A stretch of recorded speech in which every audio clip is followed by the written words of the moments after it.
ఇది ఒక పేపర్. ఇది చాలా నిర్మలంగా నిశ్చలంగా ఉంటుండాలి. ఎట్టి దుర్గంధము కాని ఎట్టి చెడులు కాని ఈ పేపర్ లో లేదు. క్రమక్రమేణా ఇది మిఠాయి అంగడికి చేరుతుంది. ఇందులో కొన్ని పకోడాలు పొట్టం కట్టి ఇది అమ్మినప్పుడు ఈ ఏ దోషము లేక ఏ దుర్గంధము లేనటువంటి ఈ పేపరు పకోడాల వాసనగా పొందుతుంది. ఇదే పేపరు ఒక డ్రై ఫిష్ వాడి దగ్గరికి పోయి చేరితే దాంట్లో డ్రై ఫిష్ అంతా పొట్టం కట్టి ఈ డ్రై ఫిష్ వాసన ఈ పేపర్ కు చెందుతుంది. ఇదే పేపరు పరిమళంతో కూడినటువంటి యొక్క పుష్పములు చేరి పొట్టం కట్టినప్పుడు ఆ యొక్క సుగంధమైనటువంటి యొక్క వాసన మానవునికి వెళ్తుంది.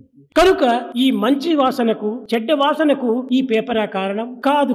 ఈ పేపరు ఎట్టి సంబంధాన్ని పురస్కరించుకొని చేర్చుకున్నదో దాని సంబంధమే ఈ పేపర్ కు చెందిపోతుండాలి. దీనిని పురస్కరించుకొని tell me your company, I shall tell you what you are అన్నారు.